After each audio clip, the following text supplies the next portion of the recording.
누가복음 10장 38절부터 42절 말씀 제가 봉독하겠습니다. 그리고 42절 말씀을 우리가 다 한 목소리로 읽겠습니다. 제가 38절부터 읽도록 하겠습니다.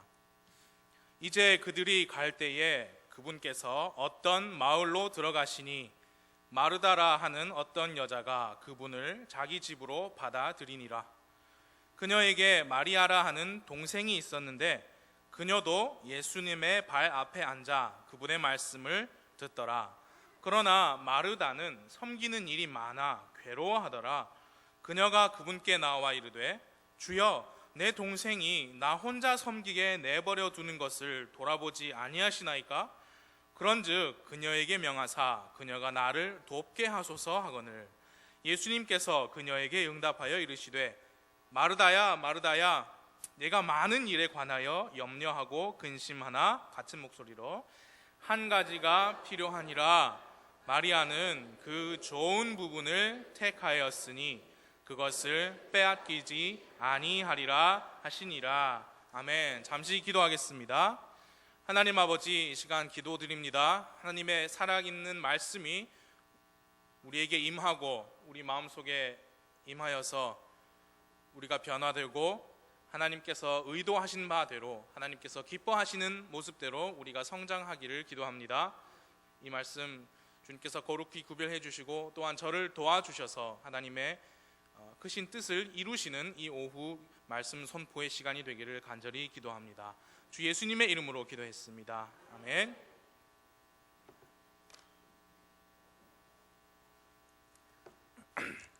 이 함께 읽으신 본문의 이야기는 매우 잘 알려진 예수님의 이야기입니다. 잘 모르시는 분들은 오늘 잘 들으시면 됩니다. 짧은 이야기지만 중요한 주님의 진리가 담겨 있습니다. 38절에 이렇게 말씀합니다. 이제 그들이 갈 때에, 그들은 여러 사람이에요. 예수님은 항상 제자들과 함께 다니셨습니다. 예수님은 그 제자들을 부르시면서 자신의 공생의 사역을 시작하셨습니다. 저는 그게 교회라고 믿습니다. 왜냐하면 예수님께서 머리가 되시고 그분을 믿는 사람들이 그 지역에서 모여 있고요, 눈에 보이는 모임이었기 때문에 저는 그게 교회라고 믿습니다. 그래서 예수님은 제자들을 부르신 이후로 항상 제자들과 함께 하셨어요. 그래서 38절에 그들이 갈 때에 그렇게 표현을 한 겁니다. 이 무리가 어떤 마을로 들어갔는데 마르다라고 하는 어떤 여자가 그분을 자기 집으로 받아들였다 했습니다. 예수님만 받아들인 게 아니라 예수님을 따르는 사람들도 함께 받아들인 겁니다. 그래서 그 많은 손님들을 대접을 해야 하니까 마르다가 일이 많았던 거죠.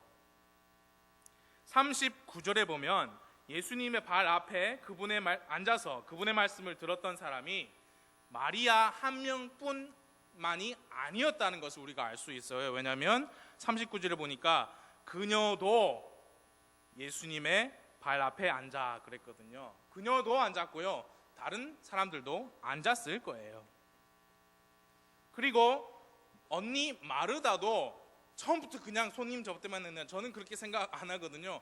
예수님을 집으로 받아들였으면 당연히 예수님의 말씀을 들었을 것이라고 추측할 수 있습니다. 성경에 마르다라 하는 어떤 여자가, 그래서 마르다라는 이 여자가 처음 소개돼요. 그래서 저는 이날 예수님께서 마르다, 마리아 자매, 그리고 그 오빠가 위에 또 있죠, 죽었다 살아난 나사로. 그래서 예수님께서 이 남매, 이 가족을 처음 만났을 것이라고 저는 생각하는데, 우리 함께 읽은 40절에 보니까 마르다, 언니 마르다가 예수님을 부를 때 주여 이렇게 부릅니다. 주여. 처음 만났는데 선생님이여 안 하고, 성경의 다른 많은 곳에서 사람들을 예수님을 부를 때 선생님이여, 마스터 이렇게 부르거든요.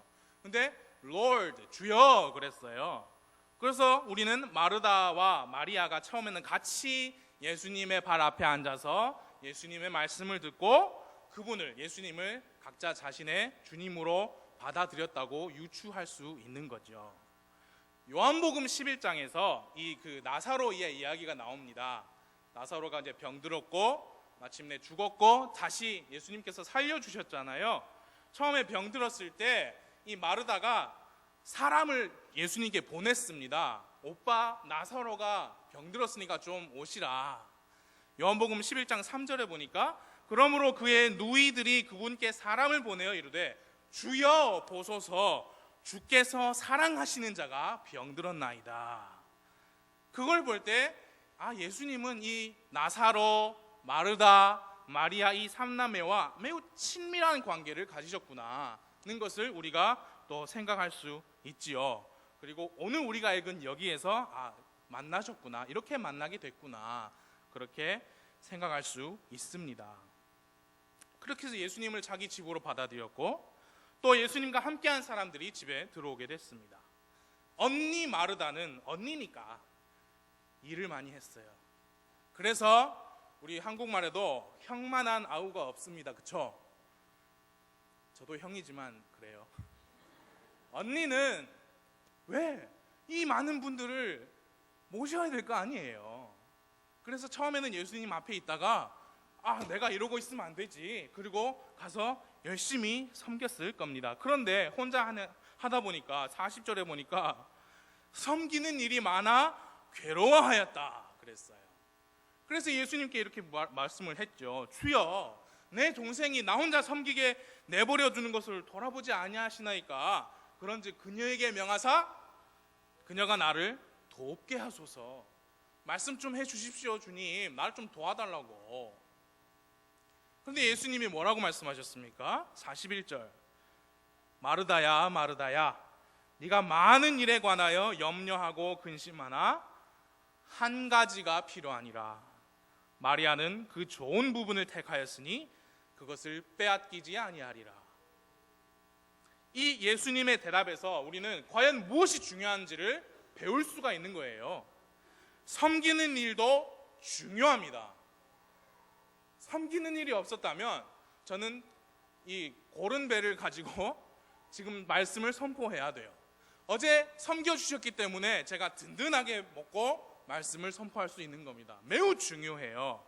누군가는 섬겨야 합니다.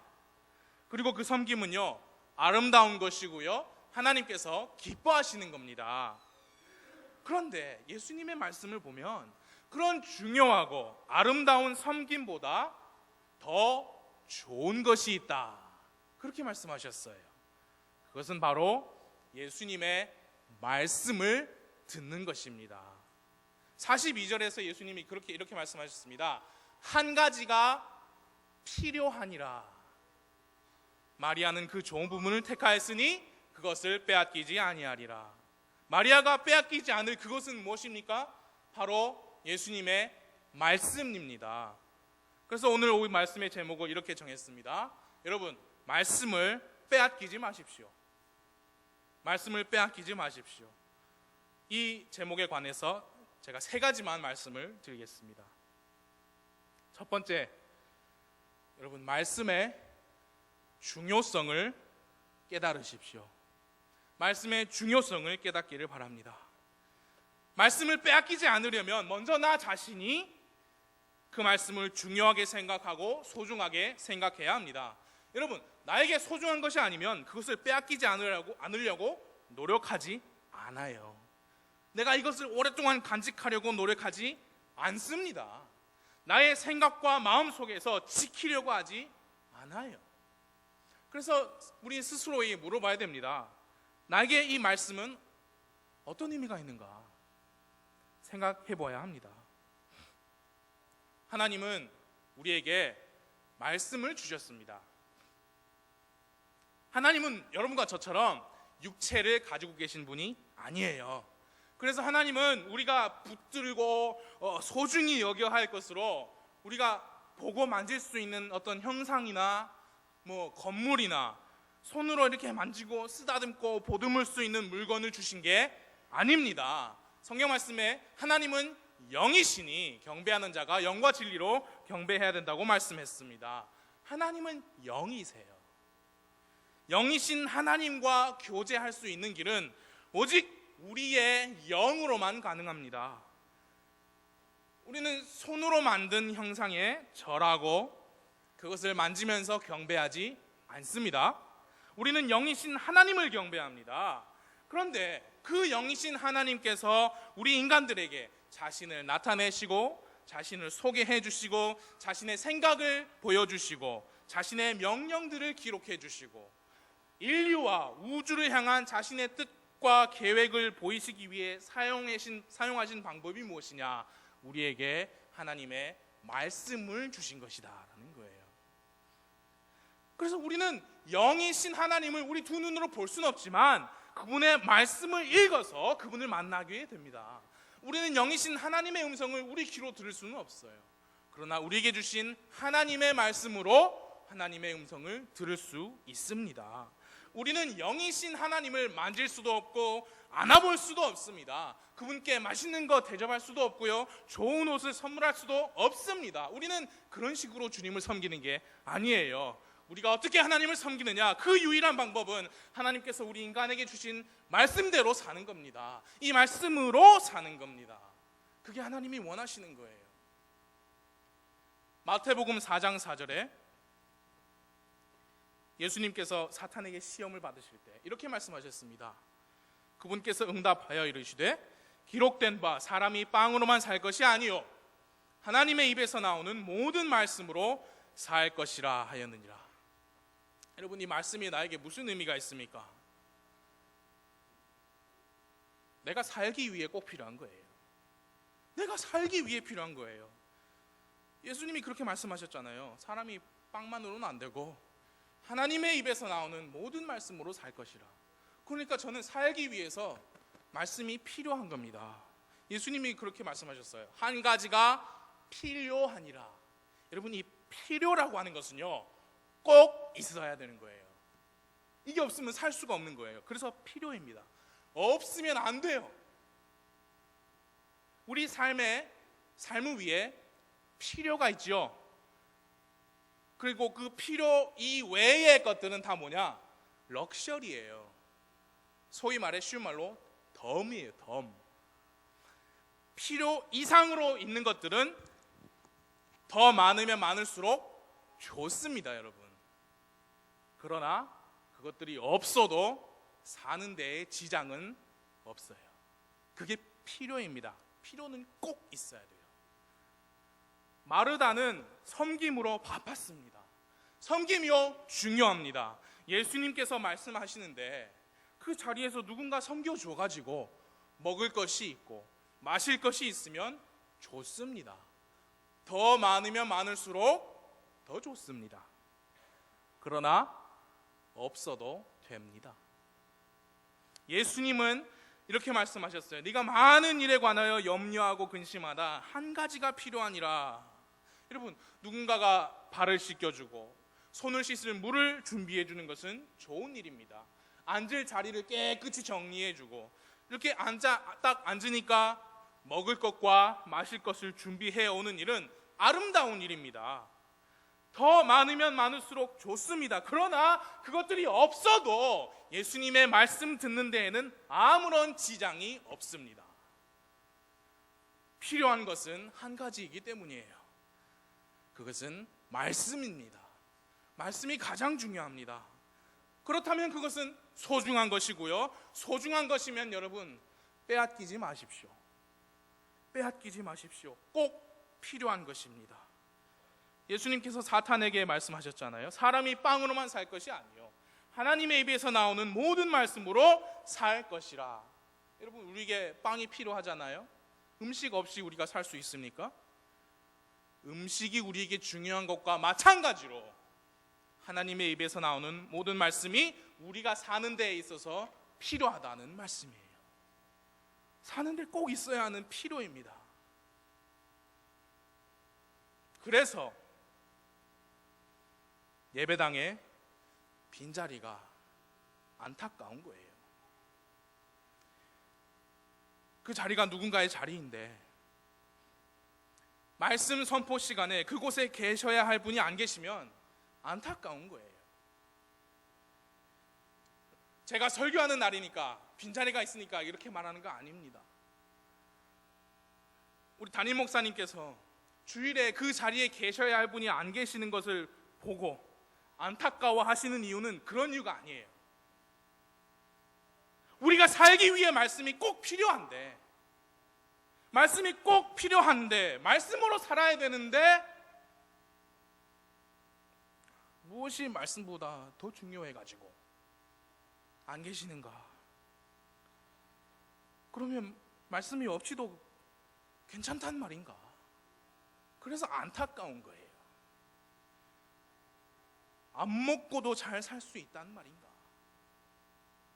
여러분, 그게요, 제 말이 아니고요, 목사님의 말씀이 아니고요, 예수님의 말씀입니다. 말씀이 나에게 중요합니까? 예수님은 말씀 없이는 살 수 없다고 하셨습니다. 그만큼 중요하다고 말씀하셨습니다. 여러분에게, 그리고 저에게 이 말씀 시간이 소중합니까? 소중하다면 절대 뺏기지 마세요. 그 말씀은 우리가 사는데 꼭 필요한 한 가지입니다. 절대 빼앗기지 마십시오. 말씀이 선포되는 이 시간에 이 자리를 온 힘을 다해 지키십시오. 살려면 그렇게 해야 된다고요.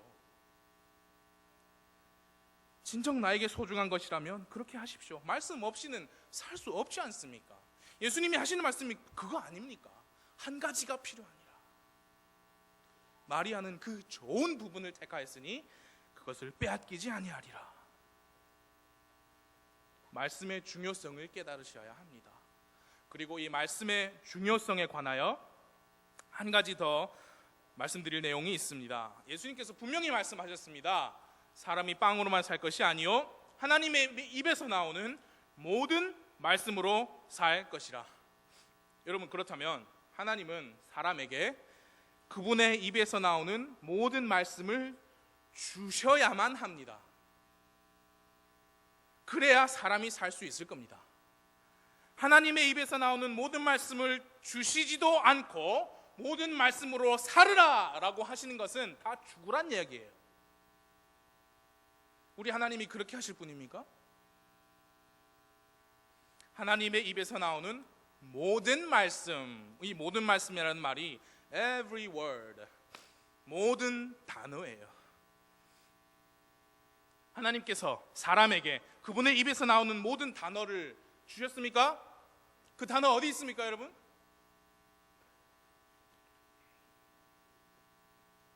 디모데후서 3장 16절 말씀.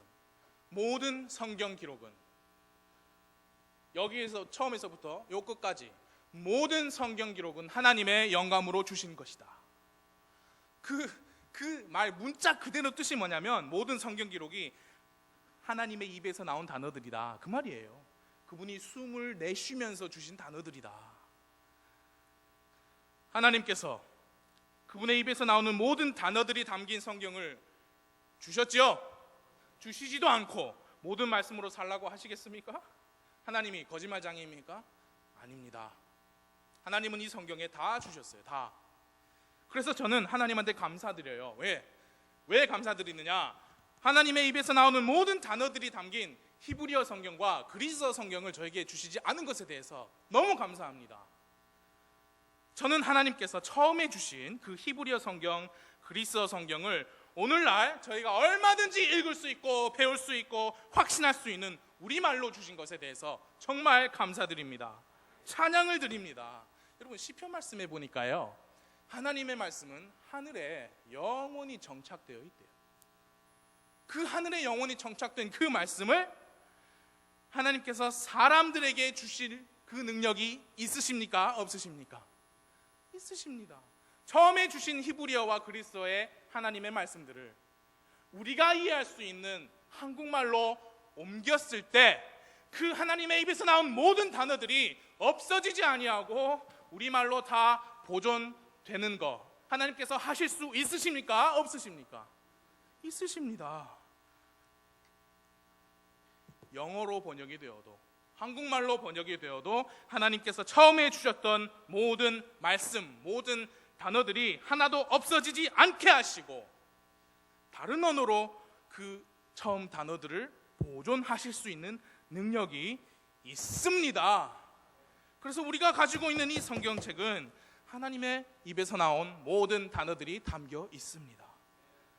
보존되어 있습니다. 그래서 여러분과 저는 살 수 있습니다. 살 수 있습니다. 모든 말씀이 우리에게 있으니 얼마나 감사합니까? 그래서 또 동시에 안타까운 겁니다. 하나님의 입에서 나온 모든 단어가 담겨 있지 않은 것을 가지고 살려고 하시는 분들이 안타까운 겁니다. 모든 단어가 아닌 것을 가지고 사람이 떡으로만 살 것이 아니요, 제가 일부러 떡이라 했습니다. 그게 안타까운 겁니다. 이 문제는 여러분 교파의 문제가 아닙니다. 신앙 노선의 문제가 아닙니다. 교세 확장의 문제가 아닙니다. 내가 사느냐 죽느냐의 문제입니다. 우리가 살기 위해 every word, 모든 말씀이 필요한데, 모든 단어가 필요한데 무엇이 그 모든 말씀보다 더 중요해서 안타깝습니다. 여러분, 제 말이 아니고요, 담임 목사님 말씀이 아니고요, 우리가 살기 위해 하나님의 입에서 나온 모든 말씀, 모든 단어가 필요하다고 말씀하신 분은 주 예수님이십니다. 그래서 저에게 이 성경은 중요합니다. 소중합니다. 제가 살려면 이게 있어야 합니다. 그래서 저는 절대 이 성경을 빼앗기지 않을 겁니다. 우리 교회는 절대 이 성경책을 빼앗기지 않을 겁니다.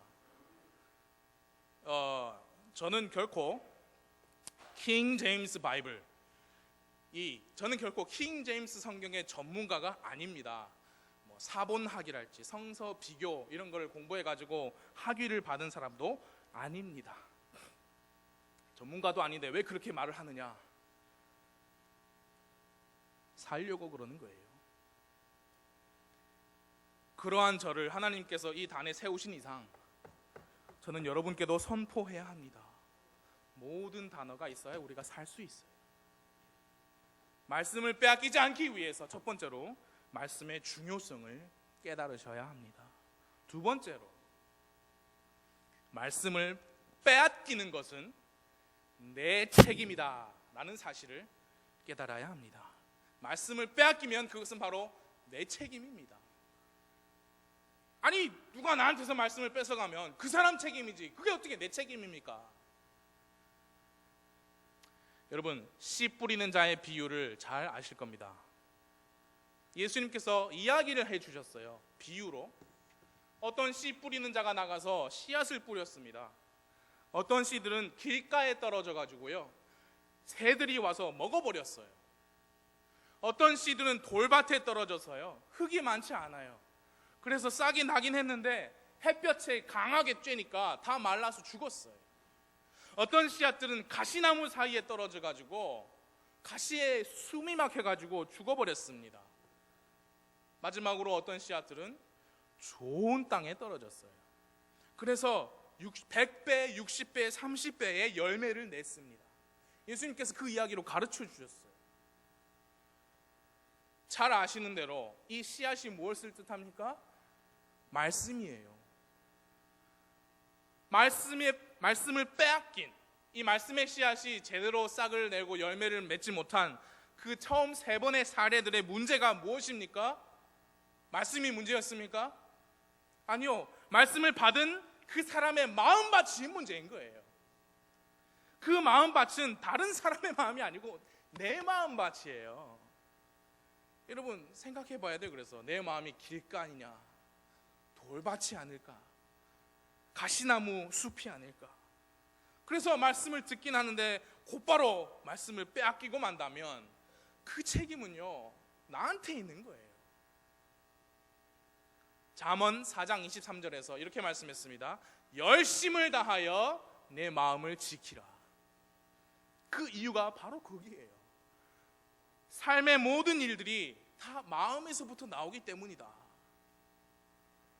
그 마음밭이 하나님과 또 그분의 말씀을 향해서 부드럽게 잘 갈아엎어진 땅인지, 아니면 내 마음이 단단하게 굳어져 가지고 말씀이 들어가지 못하는 땅인지 우리가 각 사람이 살펴보아야 돼요.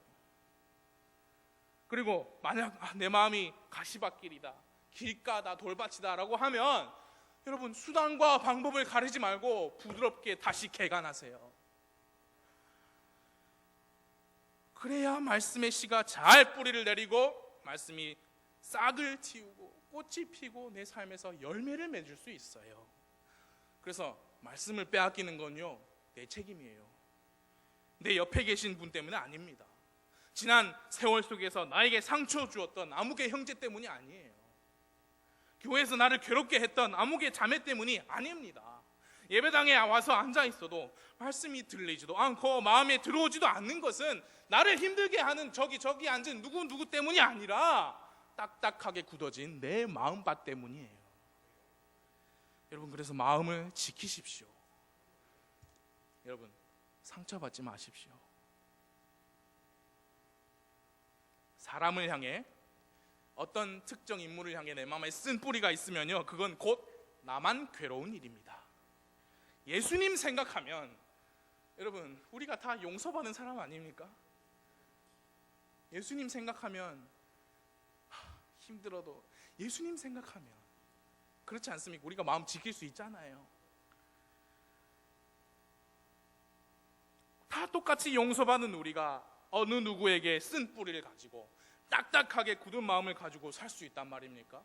성경에도 그렇게 말씀하셨잖아요. 그거는 마치 어떤 것 같으냐, 어마어마한 빚이 있는데 빚쟁이가 다 탕감해 줬어요. 그래서 너무 감사합니다 하고 돌아섰는데 누가 보이냐면 나한테 3만 원을 꾸어간 사람이 있어요. 3만 원 안 갚는다고 막 때리고. 그런 거랑 똑같아요. 예수님께 우리가 죄 용서를 받았잖아요. 그러면 다른 사람을 향해서, 네, 힘들죠. 그러나 우리를 먼저 사랑하신 예수님의 사랑으로 우리가 용서할 수 있습니다. 쓴 뿌리는 나만 괴로운 일입니다. 예수님의 말씀을 곰곰이 묵상해 보십시오. 나는 마음이 온유하고 겸손하니. 우리가 뭘 배워야 돼요? 그 마음이 온유하고 겸손한 예수님을 배우고 그 예수님을 닮아야 해요. 그래서 말씀의 씨가 뿌려졌을 때에 열매를 많이 맺는 그런 마음밭이 되어야 합니다. 말씀을 빼앗기지 마십시오. 첫 번째로 말씀의 중요성을 깨달으십시오. 두 번째로 말씀을 빼앗기면 그건 바로 내 책임이다 라고 말씀했습니다. 세 번째, 마지막으로 이 처음 두 가지를 깨달으신 분의 삶에는 말씀의 열매가 맺힐 것입니다. 말씀의 열매가 맺힐 것입니다. 말씀의 중요성을 깨달으신 분은 이 말씀을 매일매일 읽으실 거예요. 그리고 말씀 선포 시간에 빠지지 않고요, 그 말씀 선포를 자기에게 주시는 말씀으로 아주 달게 받을 겁니다. 말씀을 빼앗기는 것이 내 마음의 상태에 달려있다, 그걸 깨달으신 분은 온 힘을 다해 마음을 지키겠죠. 그래서 하나님의 말씀이 딱 여기 왔을 때 효력 있게 내 안에서 일하실 수 있도록 항상 자기 마음을 부드럽게 유지하겠죠. 그러면 어떻게 되느냐? 말씀이 들어왔고 마음밭에 탁 뿌리를 내리면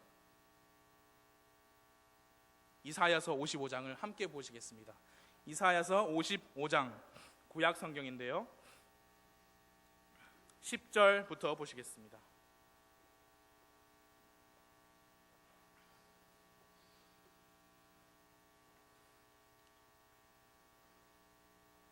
이사야서 55장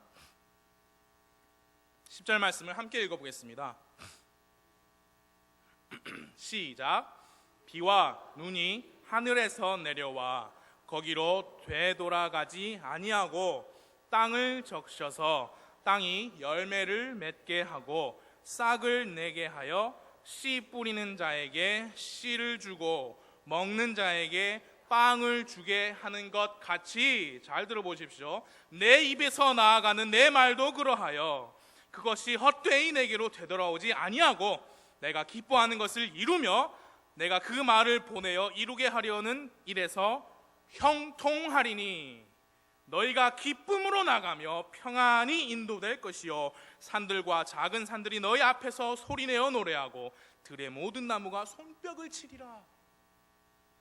이 얼마나 놀라운 말씀입니까? 말씀이 나한테 중요하구나, 내 마음을 잘 유지해야겠구나, 그분에게 말씀이 들어가면 헛되이 다시 주님께 그 말씀이 돌아가는 일이 없이 그분의 삶 속에서 열매가 맺힐 겁니다. 하나님이 그렇게 말씀하셨잖아요. 반드시 하나님께서 기뻐하시는 것을 이룰 것이다. 또 그 이루게 하려는 데서 형통할 것이다. 그게 무슨 말이냐면 하나님의 말씀이 하나님의 뜻을 반드시 이룰 것이고요, 그냥 이루는 게 아니라 완전히 매우 탁월하고 뛰어나게 이루실 것이라는 거예요. 경건한 사람들, 어떤 사람들이냐? 말씀이 나한테 중요하다, 내 마음을 잘 유지해서 말씀을 들을 때마다 열매를 맺도록 해야겠다. 그분들에게 열매가 약속되어 있습니다. 이 말씀의 열매, 이 이사야서 말씀 우리가 잘 분명히 이해해야 되는 게 있어요.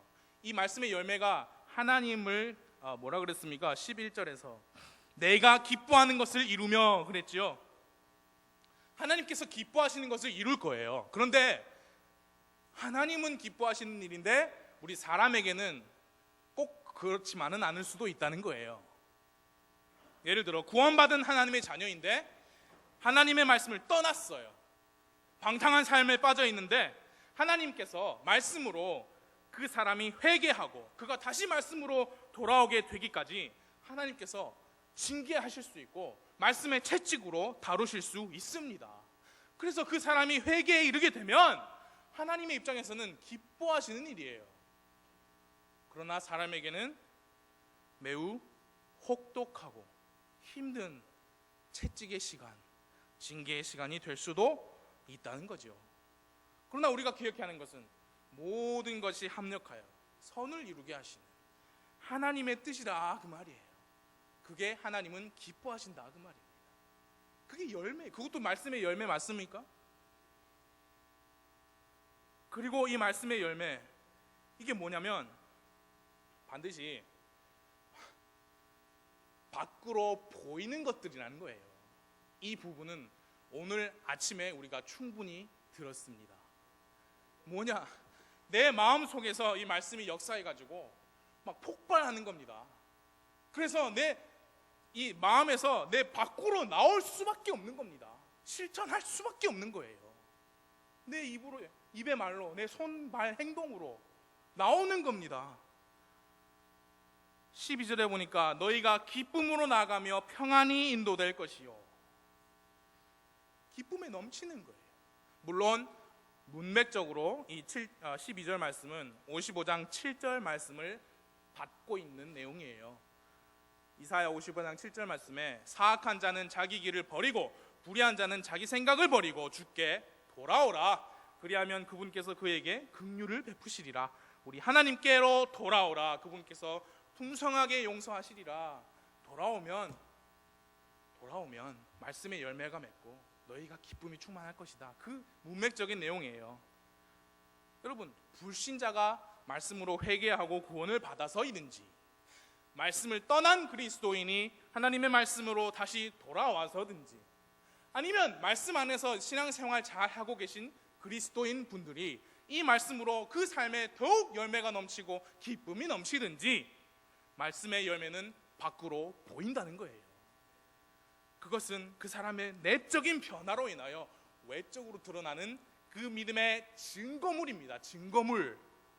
여러분, 우리가 그런 증거를 가지고 우리 믿음을 말해야 하죠. 야고보서에서 그렇게 말씀하지 않았습니까? 행위가 없는 네 믿음을 나한테 보이라. 나는 내 믿음을 내 행위로 보이리라. 증거물이에요. 말씀의 열매. 갈라디아서에서는 그걸 성령의 열매라 했잖아요.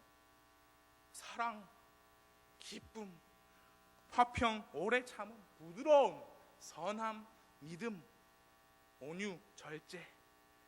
이런 게 뭐냐? 여기에서 시작해서 밖으로 그냥 나오는 거죠. 보일 수밖에 없는 거죠. 우리가 다 그런 사람들이 되기를 바랍니다. 말씀의 열매가 주렁주렁 맺히는 그리스도인. 이제 말씀을 정리하겠습니다. 말씀을 빼앗기지 않기 위해서 말씀의 중요성을 깨달으셔야 되고, 말씀을 뺏기면 그건 내 책임이라는 것을 인정하셔야 됩니다. 그리고 세 번째로, 이 말씀은 열매를 맺는데 외적으로 보이도록 내가 열매를 맺어야겠다. 이 하나님의 말씀은요, 지난 역사 속에서 끊임없는 공격을 받아왔어요. 여러분, 근데 그런 말이 있잖아요. 상투적인 표현이지만 진짜 진리예요. 가장 어두운 밤일 때에 별이 가장 빛나게 그 빛을 발합니다. 이 하나님의 말씀은 핍박과 박해 속에서 순수한 믿음을 가진 자들에 의해 열매를 맺어왔어요. 그리고 이 말씀을 믿음과 행실의 최종 권위로 삼는다라는 그 고귀한 신앙이 이제 우리 신앙 고백이 되었어요. 저만 그 신앙 고백 아니죠? 우리의 신앙 고백 맞죠? 여러분, 우리는 우리 선배님들이, 우리 선교사님들이 침례교인이어서 우리가 침례교인이 아니에요.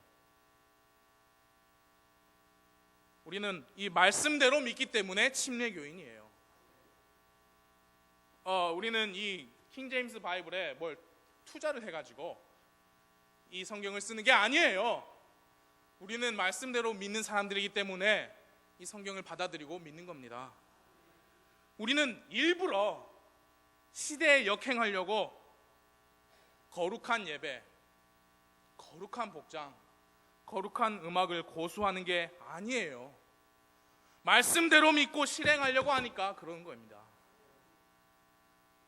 말씀이 우리의 믿음뿐만이 아니고 practice, 우리 행실의 근본이다라는 뜻에서 이것을 근본주의 신앙이라, 그 신앙을 가진 사람들을 근본주의자라고 합니다. 그러니까 여러분, 저는 근본주의자예요. 제가 바라는 것은 하나님의 은혜로 죽을 때까지 근본주의자이고 싶어요. 그리고 여러분도 강한 근본주의자가 되기를 바라요. 부산 성서 침례교회는 근본주의 신앙을 가진 교회입니다. 근본주의 침례교회입니다. 다른 침례교회와 달라요. 근본주의 침례교회, 근본주의 독립 침례교회입니다. 여러분, 그것은요, 저에게 중요해요. 소중해요. 그래서 절대로 빼앗기지 않을 겁니다. 그 확신, 그 기준, 그걸 뺏기면 그건 저의 책임이에요.